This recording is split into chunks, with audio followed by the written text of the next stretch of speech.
گئے، آپ نے مکہ چھوڑ کر ہجرت فرمایا مدینۃ المنورہ کا۔ جب آپ صلی اللہ علیہ وسلم غار ثور میں پہنچتے ہیں، 3 دن تک آپ صلی اللہ علیہ وسلم وہاں پر رہے۔ حضرت صدیق اکبر رضی اللہ تعالی عنہ کے بیٹے حضرت عبداللہ بن ابو بکر اور آپ کے غلام بکریاں اور اونٹیوں سے دودھ نکالتے اور آپ صلی اللہ علیہ وسلم تک پہنچا دیتے تھے۔ جب اونٹیاں تیار تھی،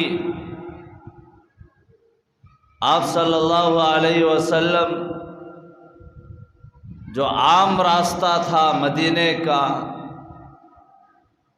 وہ راستہ چھوڑ کر دوسرے راستہ اختیار کیا، کہیں دشمن آ کر حملہ نہ کر دے۔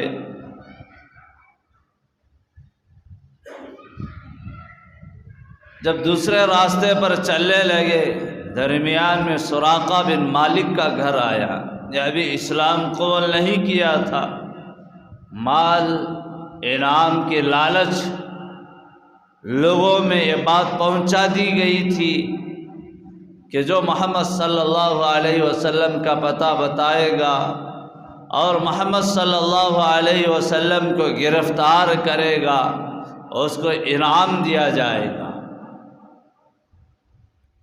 سراقہ نے آپ صلی اللہ علیہ وسلم کا پیچھا کیا۔ حضرت صدیق اکبر نے دیکھا کہ سوار آ رہا ہے۔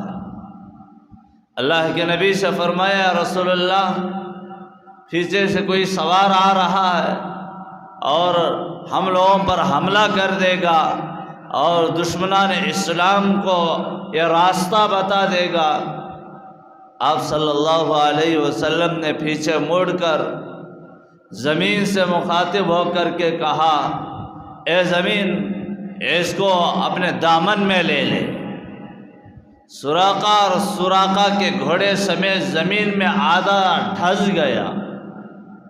سراقہ نے پکار کر کہنے لگا، اے محمد صلی اللہ علیہ وسلم، میں معافی چاہتا ہوں، میں وعدہ کرتا ہوں آپ مجھے بددعا نہ دے، آپ مجھے آزاد کر دے، آپ دعا دے میں اس زمین سے اوپر آ جاؤں اور آپ اس راستے سے جو جا رہے ہیں کسی دشمن کو میں نہیں بتاؤں گا۔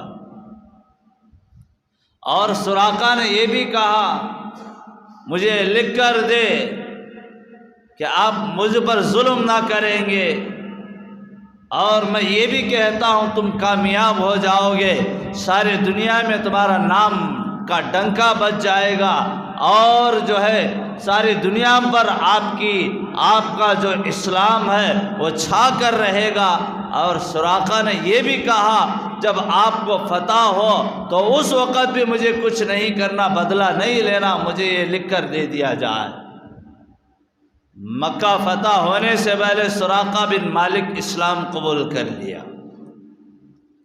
اب مدینۃ المنورہ میں یہ بات پہنچی ہوئی تھی کہ محمد صلی اللہ علیہ وسلم مدینہ آ رہے ہیں۔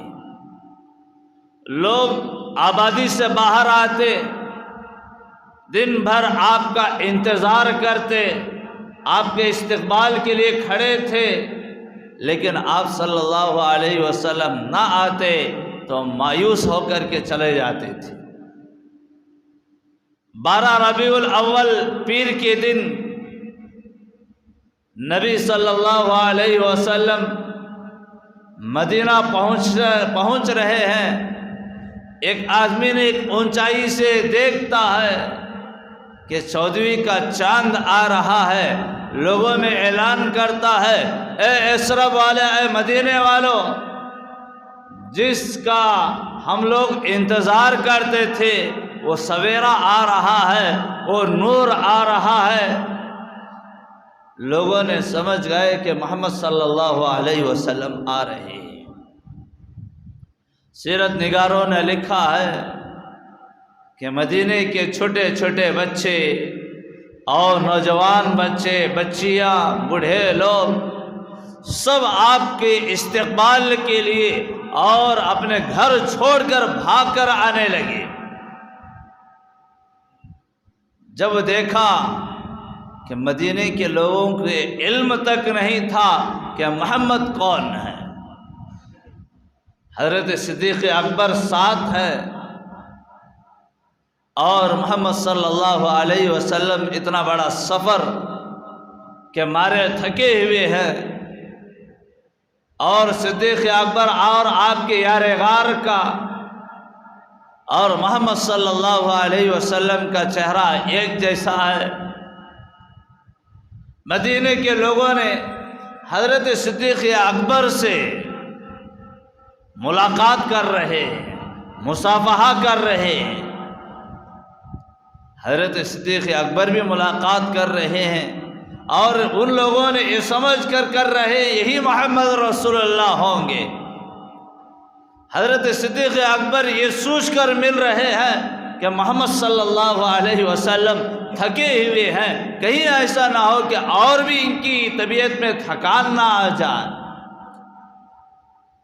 جب یہ معلوم ہوا کہ ہم جس سے ملاقات کیے ہیں وہ آقا نہیں بلکہ وہ غلام ہے، سب لوگوں نے آپ صلی اللہ علیہ وسلم کا استقبال کیا۔ آپ نے محلہ قباء میں ٹھہرے۔ اب پورے مدینے کے لوگوں کی تمنا ہے کہ محمد صلی اللہ علیہ وسلم ہمارے گھر میں ٹھہرے، ہمارے گھر میں آئے، ہمارے محلے میں آئے۔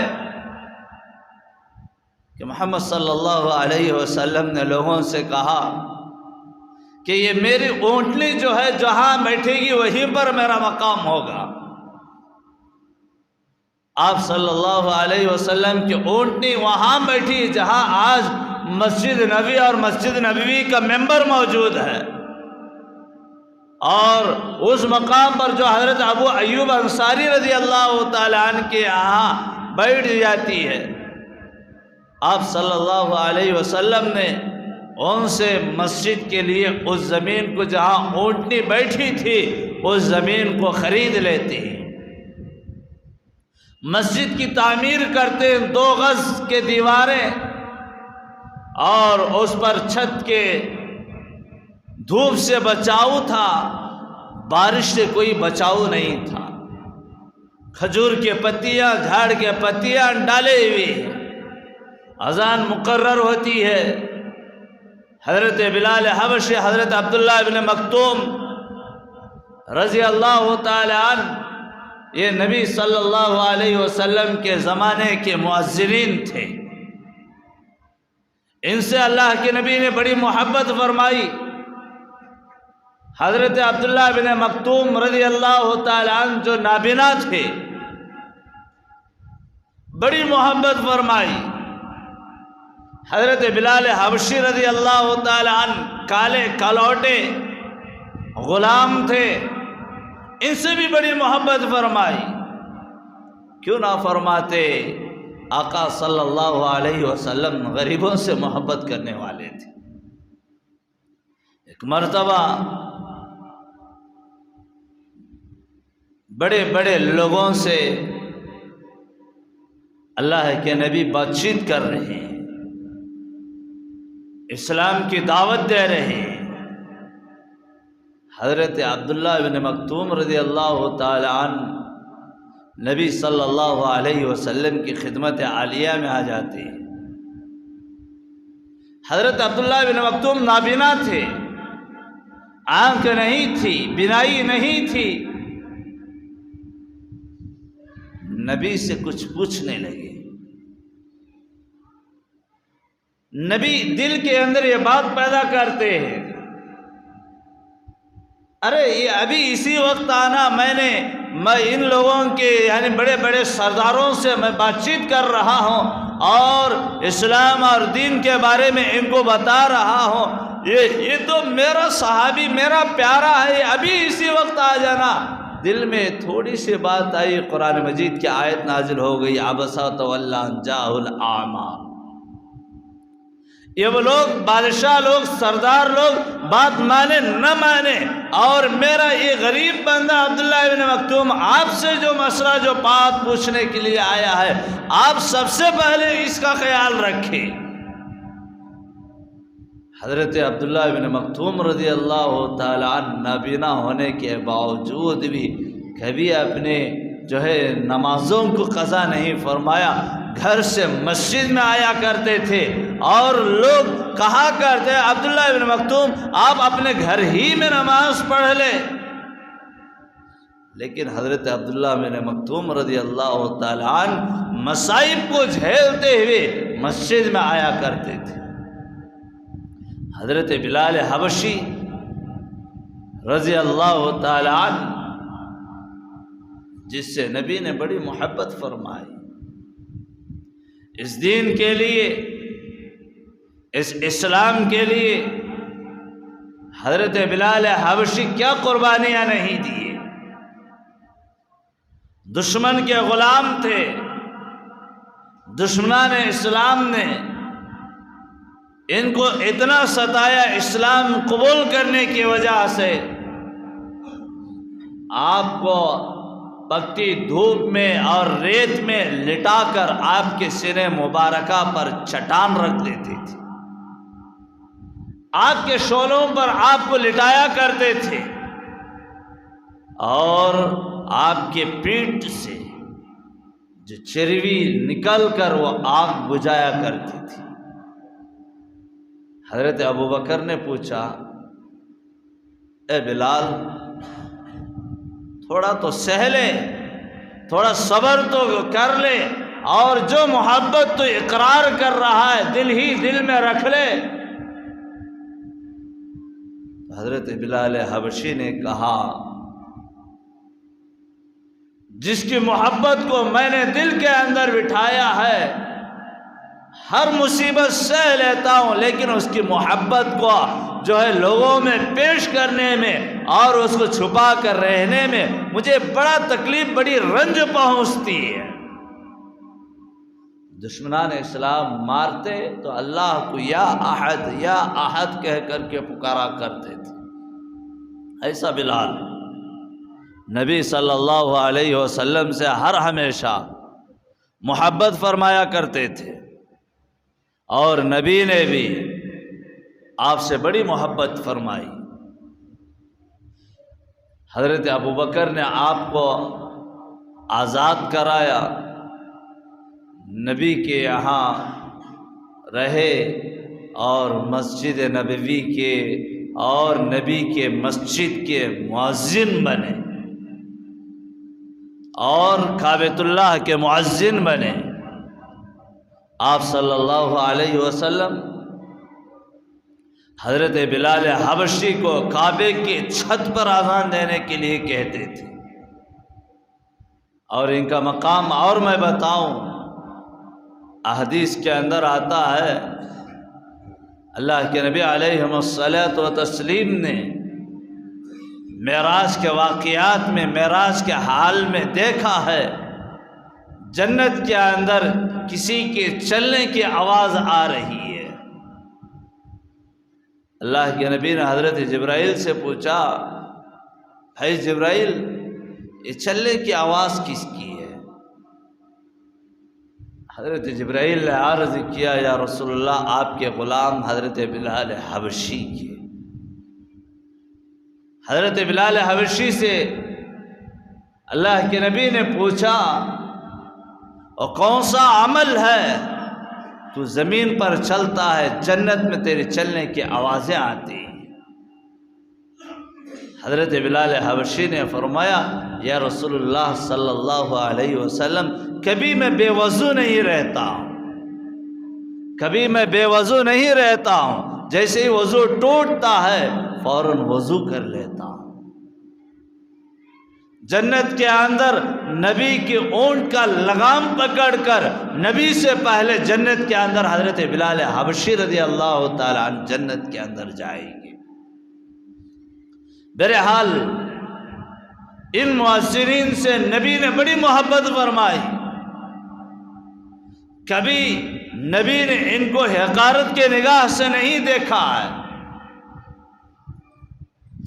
اذان مقرر ہوئی، مدینہ المنورہ میں دن بدن اسلام ترقی ہو رہا ہے۔ مکہ مکرمہ میں دشمنان اسلام یہ پھر مشورہ کرتے ہیں کہ مسلمان مکہ چھوڑ کر مدینہ چلے گئے اور وہاں ان کا یہ دین آگے بڑھ رہا ہے، پھیل رہا ہے، ہم جیسے بھی ہو کہ مسلمانوں سے بدلہ لیا جائے اور مسلمانوں کا ختم کیا جائے، اور جو ہے 1000 کا لشکر لے کر مدینے پر پہنچ گئے۔ اسلام کی سب سے پہلی جنگ بدر ہے۔ جنگ بدر میں مدینے کے ان مسلمان انصار و مہاجرین حضرات صحابہ اکرام کی اتنی فاقوں کی زندگی ہے، پہننے کے لیے کپڑے تک گھٹ نہیں ہے، پھٹے پرانے کپڑے، پیوند لگے ہوئے کپڑے، ہتھیار نہیں، جانور نہیں، گھوڑا نہیں، اونٹ نہیں، اور سب کی کمزوری۔ یہاں پر دشمنان اسلام کا 1000 کا لشکر اور 313 حضرات صحابہ کرام۔ جنگ کا اعلان ہوا، حضرات صحابہ کرام کسی کے ہاتھ میں ڈھال ہے اور کھانے کے لیے کھانا دستیاب نہیں، فاقوں کی زندگی، فقیری زندگی، غربت کی زندگی۔ حضرات صحابہ کرام رضوان اللہ تعالی علیہ مجمعین نے نبی کی ایک بول پر، نبی کی ایک بات پر لبیک کہتے ہوئے اپنے ناجانوں کا نذرانہ پیش کرنے کے لیے حاضر ہو گئے۔ جنگ شروع ہوتی ہے، نبی صلی اللہ علیہ وسلم یہ دعا فرماتے ہیں، یا اللہ یہ 313 تیرے کمزور بندے اور 1000 کا لشکر دشمنان اسلام کا، اگر آج مسلمانوں کو ناکامیابی حاصل ہو تو پھر دنیا کے اندر تیرا نام لینے والا باقی نہ رہے گا۔ یا اللہ ان 313 مسلمانوں پر کرم فرما، رحم فرما، کامیابی عطا فرما۔ نبی صلی اللہ علیہ وسلم نے دعا فرمائی، اور سیرت نگاروں نے لکھا ہے کہ وہ 313 اس 1000 کے لشکر میں کئی لاکھوں کا مجمع جیسی طاقت اور قوت آ گئی، کامیابی حاصل ہوتی ہے۔ نبی صلی اللہ علیہ وسلم کو اور صحابہ کرام کو کامیابی حاصل ہو گئی، دشمنان اسلام بھاگنے لگے۔ اس کے بعد دشمنان اسلام نے پھر دوسرا منصوبہ اختیار کیا، جیسے بھی ہو حضرات صحابہ مسلمان اور نبی صلی اللہ علیہ وسلم کو چین اور اطمینان سے نہیں جینے دیا جائے گا۔ جنگ احد کا اعلان ہوتا ہے، اس وقت بھی مسلمانوں کے اندر کمزوریاں، آبادی اتنی نہیں تھی، یہاں ڈھیر سارا لشکر جو ہے دشمنان اسلام کا آتا ہے، مسلمانوں کی ایک چھوٹی سی جماعت ہے۔ نبی صلی اللہ علیہ وسلم نے بڑی ترتیب کے ساتھ جنگ کا اعلان کرتے حضرات صحابہ اکرام رضوان اللہ تعالی علیہ مجمعین ہر حال پر نبی کے بات پر لبیک کہتے ہوئے حاضر ہو جاتے تھے۔ جنگ احد کے معاملے میں نبی صلی اللہ علیہ وسلم نے چند ایسے حضرات صحابہ اکرام کو ایک اونچائی پر کھڑا کرتے ہیں جو تیر انداز تھے، تیر چلانے والے تھے، آپ یہیں پر کھڑے ہونا، ہم دشمنان اسلام سے مقابلہ کریں گے، یہاں ہم لڑیں گے، دشمن یہاں سے بھاگے گا، اور تم یہیں پر رہنا کہ پھر دشمن آنے کا، اگر آپ ہٹیں گے دشمن پھر وہاں سے آ جائیں گے۔ حضرات صحابہ اکرام نیچے جنگ چل رہی ہے اور کافر دشمن کفار بھاگ رہے ہیں۔ جو تیر انداز صحابہ اکرام جو اونچائی پر کھڑے تھے اور کفار بھاگتے ہوئے دیکھ کر اور مال غنیمت لوٹنے کے لیے اس اونچائی سے نیچے اتر کر آ گئے، تو اس وقت جو ہے دشمنان اسلام نے دیکھا یہاں سے ہم لوگوں کو راستہ مل رہا ہے، پھر مسلمانوں پر جو ہے وار کیا ایک چھوٹی سی غلطی پر، اور جنگ احد ہی میں نبی صلی اللہ علیہ وسلم کے دندان مبارک شہید ہو گئے۔ لوگوں میں یہ بات پھیل گئی کہ نبی صلی اللہ علیہ وسلم جام کوثر پی لیا ہے، انتقال ہو گئے ہیں، شہید ہو گئے ہیں۔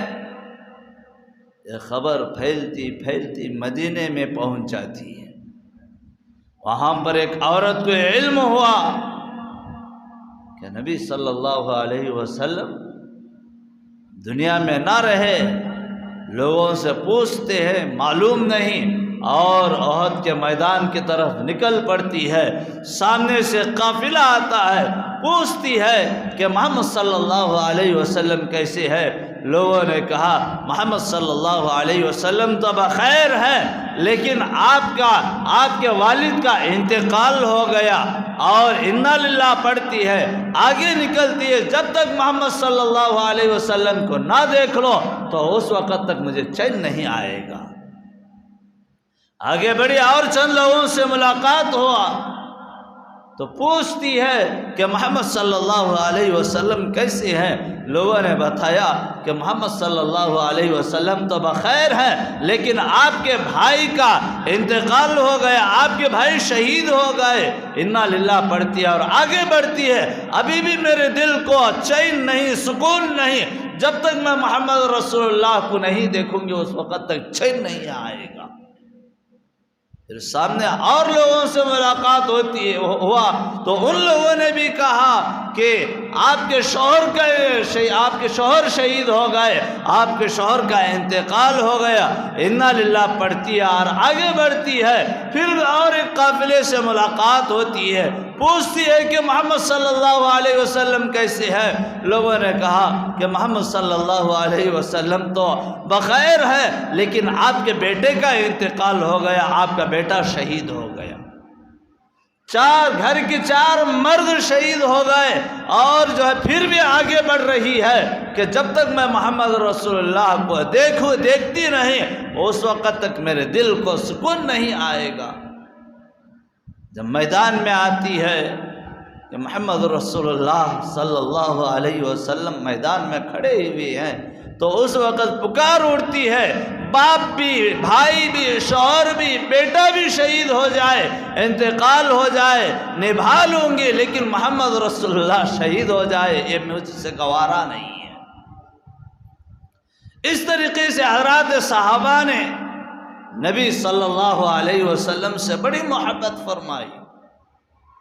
میدان احد کے جنگ احد کے معاملے میں جب آپ کے دندان مبارک شہید ہو گئے، یہ علم قرن کے جنگلات میں پہنچتا کہ محمد صلی اللہ علیہ وسلم کے منہ مبارک میں دندان مبارک نہیں ہے، آگ کی طرح یہ خبر پھیل جاتی ہے۔ قرن کے جنگلات میں حضرت خواجہ اویس قرنی رحمۃ اللہ علیہ، جو مدینۃ المنورہ، جو نبی کے زمانے میں تھے، لیکن نبی کی زیارت نہیں کی، اسلام تو قبول کیا لیکن نبی کی زیارت نہیں کی۔ نبی کی زیارت کرنے کے لیے آئے، جب آئے تو نبی صلی اللہ علیہ وسلم باہر گئے ہوئے تھے۔ حضرت عمر نے کہا، اے اویس، نبی باہر سفر پر ہیں، آ جائیں گے، آپ یہیں پر ٹھہریے، وقت لگے گا۔ حضرت خواجہ اویس قرنی رحمۃ اللہ علیہ نے کہا میں یہاں پر ٹھہروں، یقیناً نبی آئیں گے اور نبی کی زیارت کروں گا، مجھے رضی اللہ عنہم و رضوا عنہ کا لقب ملے گا، میں صحابی بنوں گا۔ لیکن میرے نبی کا فرمان بھی ہے کہ ماں کی خدمت کرنی چاہیے، میری ماں بوڑھا ہے، ضعیف ہے، کمزور ہے، کوئی اس کا دیکھ بھال کرنے والا نہیں ہے۔ میرے نبی کی بات ہے، میری ماں کی خدمت کرنے پر جنت ملتی ہے، میں ماں کی خدمت کرنا ہے، ماں اکیلی ہے، یہ کہہ کر چلے جاتے ہیں۔ حضرت عمر نے کہا اویس ٹھہر جا، نبی آ جائیں گے، تو صحابی بن جائے گا۔ نہیں عمر، میں جاؤں گا، نبی کو میرا سلام سنانا۔ حضرت خواجہ اویس قرنی رحمۃ اللہ علیہ اپنے مقام پر آ جاتے ہیں۔ نبی صلی اللہ علیہ وسلم آئے، حضرت عمر نے کہا کہ قرن کے جنگلات سے اویس آئے تھے، آپ کو سلام سنائے، آپ سے ملاقات کرنا چاہا، لیکن ان کی ماں ضعیف ہے، بیمار، کمزور ہے اور ان کی خدمت کرنا ہے، اور آپ کا حکم بھی ہے کہ ماں باپ کی خدمت کرے، ماں کی خدمت کرے، اس لیے اویس جو ہے چلے گئے۔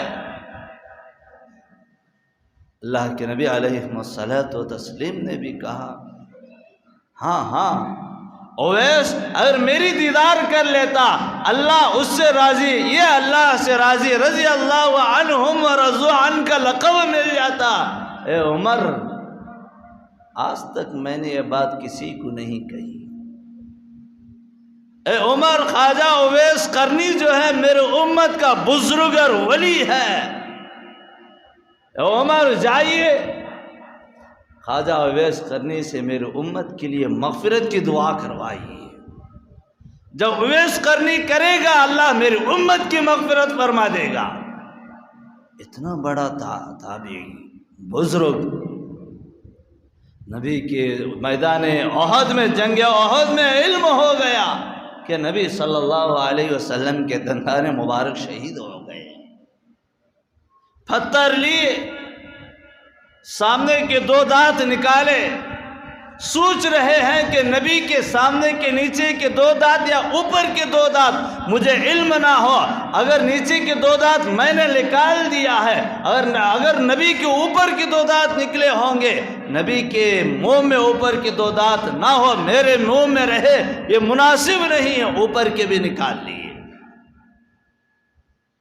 پھر یہ سوچنے لگے کہ نبی کے اس طرف کے دانت نکلے یا اس طرف کے دانت نکلے مجھے پتہ نہیں ہے، اور جو ہے اس طرف کے دانت نکال دیا۔ پھر اس طرف کے سیرت نگاروں نے لکھا ہے کہ خواجہ اویس قرنی رحمۃ اللہ علیہ اپنے منہ کے 32 دانتوں کو نکال دیا۔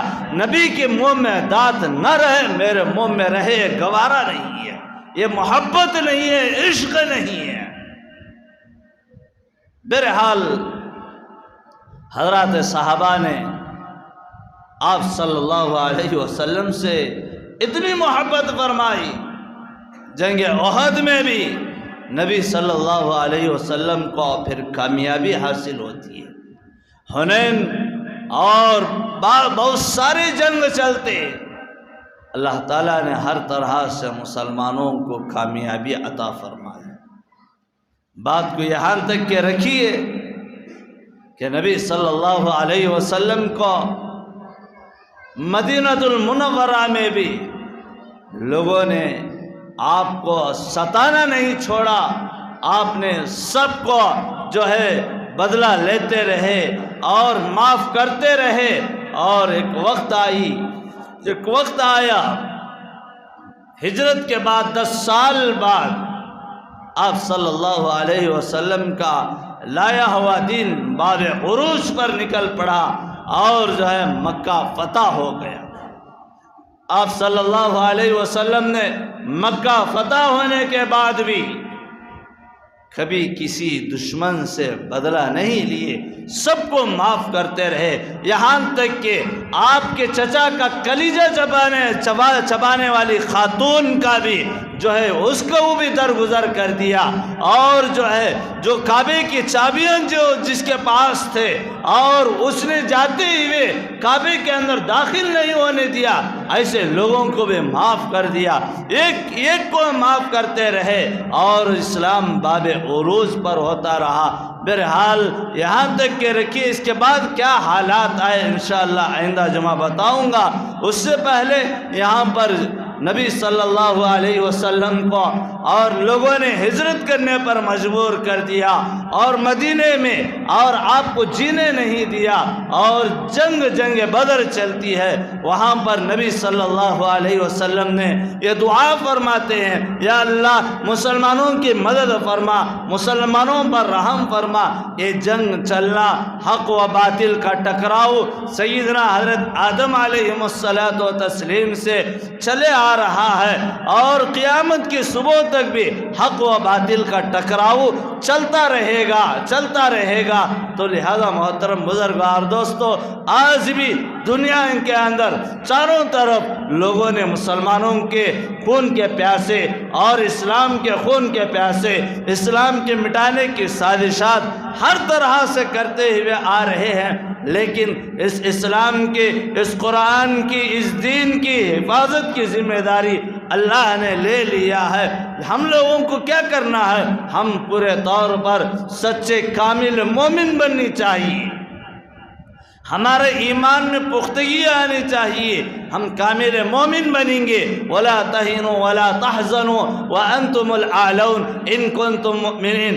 اور سربلندی مومنین کے لیے ہے، کامیابی ہمارے لیے ہے، ہمارے لیے کامیابی ہے، سربلندی ہمارے لیے ہے، بشرطے کہ ہم کامل مومن بنیں۔ آج اسرائیل نے فلسطین پر حملے کر رہا ہے، اور دنیا کے بڑے بڑے ملک اور ظالم ملک اور اس کی جو ہے مدد کر رہے ہیں، اور مسلمانوں کو بیت المقدس کو فتح کرنے کے سازشات، یعنی قبضہ کرنے کے سازشات چل رہے ہیں۔ جہاں کہیں پر بھی مسلمانوں پر ظلم ہو، ہم لوگوں کو چاہیے کہ ہم جس ملک میں رہتے ہوئے ان کا تو کچھ نہیں کر سکتے ہیں، لیکن احتیاطاً اللہ سے مدد مانگنی چاہیے۔ اللہ، یہاں دیکھیے جنگ بدر میں نبی خود اللہ سے مدد مانگ رہے ہیں، ہم اللہ سے مدد مانگنے کے بجائے یوٹیوب، فیس بک، واٹس ایپ پر ویڈیوز تو دیکھ رہے ہیں اور آگے تو بڑھا رہے ہیں، لیکن ہم سدھرنا کا کوئی ہمارے یہاں وہ مقام نہیں ہے۔ وہاں ہو رہا ہم لوگوں کو کیا ہے یہ بھی نہیں ہے۔ وہ مسلمان قوم ہے، چھوٹے چھوٹے بچے، بچیاں اور بوڑھی مائیں ان کی ایمان پر قربان جائے، چھوٹے چھوٹے بچوں کو اپنے سامنے قربان کر رہے ہیں، جنازے اٹھ رہے ہیں۔ اور ایک معصوم بچہ جو میرے پاس ایک کلپ آیا کہ جس کی عمر 8-9 مہینے، اس کو کیا معلوم کہ ماں باپ کیا، بے یار و مددگار مار دیا گیا۔ تو آپ لوگ سوچ رہے ہیں حضرت وہاں ہو رہا، آپ یہاں کیوں ڈبہ مار رہے ہیں؟ ایسا نہیں، ہم لوگوں کو بھی کچھ کرنا ہے، اللہ سے مدد مانگنی ہے، اللہ کے سامنے گڑ گڑانا ہے، اپنے اعمال کو سدھارنا ہے۔ ہمارا وہ قبلہ اول ہے مسجد اقصی، بیت المقدس۔ ہم دعا نہیں کریں تو کون کریں گے؟ ہمارے اعمال کو نہیں سدھاریں گے تو اور کون سدھاریں گے؟ کب سدھاریں گے؟ آگ وہاں لگی ہے، ہر طرف آگ لگ سکتی ہے۔ ہم جہاں رہ رہے ہیں وہ بھی وہی حالات پر ہیں۔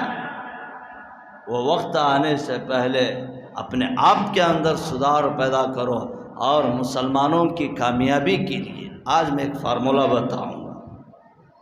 سب سے پہلے اپنے آپ کو سدھارنے کی کوشش کرو، اعمال صالحہ کو اختیار کرو، اور نمازوں کی اور تقوی و پرہیزگاری کو اپناؤ۔ دوسرا، اللہ کے سامنے توبہ کرتے رہو۔ تیسرا عمل، ان کے حق میں کثرت سے دعائیں کرتے رہو۔ مسلمان ویسے تو اللہ تعالی میں نے بتایا وَقُلْ جَاءَ الْحَقُّ وَزَهَقَ الْبَاطِلُ إِنَّ الْبَاطِلَ كَانَ زَهُوقًا، ہر ہمیشہ مسلمانوں کی کامیابی ہے اور حق عام ہو کر رہے گا اور ظلم چلتا رہے گا۔ اس ظلم سے بچنے کے لیے ان کے حق میں دعائیں کرو۔ صلاۃ التوبہ کی نماز پڑھو، صلاۃ الحاجت کی نماز پڑھو، ان کے حق میں خیرات کرو۔ مسلمانوں کی جان مال کی حفاظت کے لیے صدقہ و خیرات کرتے رہو۔ اجتماعی دعاؤں کا خیال رکھو اور ان کے حق میں قرآن مجید کو پڑھتے رہو۔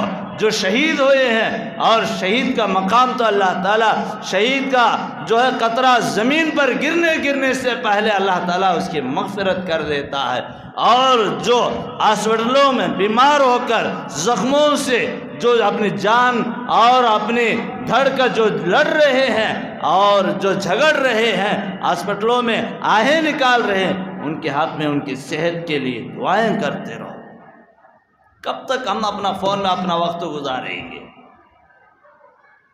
کم از کم ان کے لیے 5 منٹ اپنے دل سے اور خلوص اور الہیت سے جب مسلمان کے لیے دعائیں دے، اللہ تعالیٰ رد نہیں فرماتا۔ جہاں کہیں پر بھی ظلم ہو رہا ہے مسلمانوں پر، ہم لوگوں کو چاہیے دعائیں کریں۔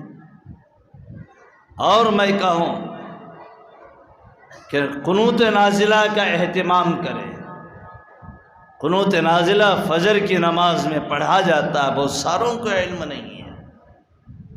اب جماعت کے ساتھ پڑھ رہے ہیں، امام صاحب قنوت نازلہ پڑھیں گے، آپ امین کہتے رہے، آپ الگ انفرادی پڑھ رہے ہیں، اس وقت بھی قنوت نازلہ یاد کیجیے، یاد کر کے پڑھتے رہو۔ اب سخت ضرورت ہے، اور اس زمانے سے جو ہے بیت المقدس پر جو ہے لوگ حملے کرتے ہوئے آ رہے ہیں اور جو ہے اس پر قبضہ جمانا چاہ رہے ہیں، لیکن ابھی تک بال تک نہیں بگاڑ نہیں سکے۔ آج بھی اللہ ہماری قوم کے، ہماری اسلام کی حفاظت کی اللہ ذمہ داری لی ہے، لیکن ہمارے اعمال بد کی وجہ سے یہ ظلم باب عروج پر آ رہا ہے، تو وہ کچھ بگاڑ نہیں سکیں گے۔ لیکن جہاں پر ظلم ہو رہا ہے ان کے حق میں جو ہے آپ لوگوں پر ضروری ہے کہ دعائیں کرے اور اپنے اعمال کو سدھارے، صدقہ و خیرات کرتے رہے، اور اللہ تعالیٰ سے دعا کرتے رہے کہ اللہ تعالیٰ مسلمانوں کو کامیابی عطا فرمائے۔ یہی چند کلمات تھے، آپ حضرات کی خدمات میں رکھا۔ انشاءاللہ آئندہ جمعہ نبی صلی اللہ علیہ وسلم کا وفات کا قصہ، اس دنیا سے الوداع ہونے کا قصہ، اور اس دنیا سے جاتے ہوئے نبی صلی اللہ علیہ وسلم نے امت کو کیا کیا سبق دیے، کیا کیا بتائے، تو ان باتوں کو آپ حضرات کی خدمات میں لاؤں گا۔ دعا فرمائے اللہ تعالیٰ کہنے اور سننے سے زیادہ عمل کرنے کی توفیق عطا فرمائے۔